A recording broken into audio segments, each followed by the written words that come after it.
The house that whispers, dare to enter. On the outskirts of a forgotten village, nestled deep within a thick, overgrown forest, stood a house like no other, a mansion that had long been abandoned.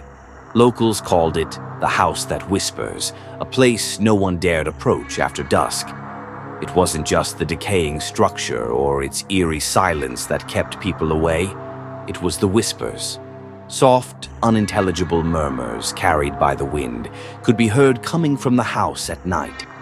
For years, stories surrounded the mansion, stories of those who entered, never to return. The few who did come back spoke of unsettling voices, guiding them through the dark, urging them to stay longer, to look deeper. But no one could explain what had really happened. It was as if the house itself had a life, a consciousness that desired something from those who dared to step inside. One crisp evening, a curious traveler named Ethan, a skeptic of all things supernatural, arrived in the village.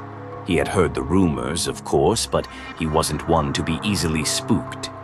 Intrigued by the whispers and the stories of the haunted house, he decided to uncover the truth for himself.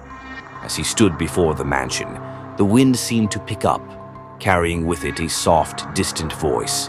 He shook it off as nothing more than a trick of the mind, a gust of wind playing with his imagination. But the moment his foot touched the threshold, the door creaked open on its own, as if inviting him in. He entered, and immediately the air felt heavier, thicker, as if something was watching him. The whispers grew louder, more distinct, now audible in the dark corners of the house. They spoke his name. Ethan, come closer. His heart raced, but his curiosity won over. He moved deeper into the house, past broken furniture, faded portraits on the walls, and rooms covered in dust. The floorboards groaned under his weight, but still, the whispers followed him, growing clearer with each step. He reached a grand staircase that spiraled upward, its once majestic railings now rusted and corroded. A low murmur filled the air from above. "Come, we have been waiting." Ethan's breath caught in his throat. He wasn't alone. He turned toward the staircase, seeing nothing but shadows stretching out before him. But the whispers, they beckoned him, a call he couldn't resist. As he ascended, each step seemed to echo louder in his mind, until they weren't whispers anymore. They were voices, commanding, pleading. "Don't go up," a new voice broke through, sounding almost like a warning. "You won't leave, not like the others." But Ethan, now consumed by the mystery, pressed forward.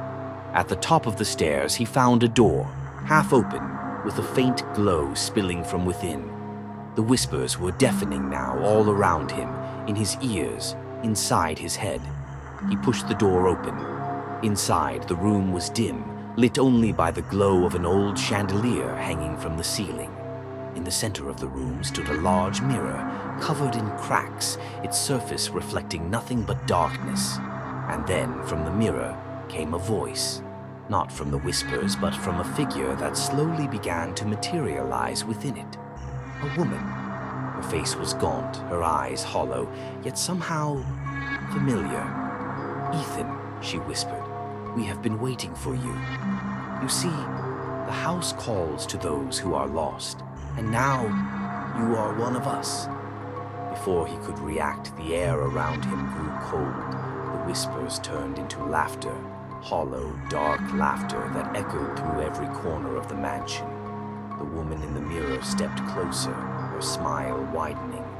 "Welcome home," she whispered. As Ethan stood frozen, he realized that the house wasn't haunted by ghosts. It was alive, and it had claimed him. The next morning, the village was quiet. Ethan was gone, and the mansion stood silent once again. But for anyone who ventured near it, the whispers could still be heard. They were softer now, more insistent, calling out to those brave or foolish enough to listen. Dare to enter. As the sun set, the wind picked up once more, and the whispers carried through the trees, reaching the ears of anyone passing by. It wasn't just the house speaking anymore. It was the voices of those who had entered before, urging you, daring you to know what lies within. But be warned, you may not leave the same. Will you heed the call? If you're curious, if you dare, like this story, share it with those brave enough to listen. And subscribe, because the whispers never stop. Who knows? The next one may be about you. Welcome to the Obsidian Files.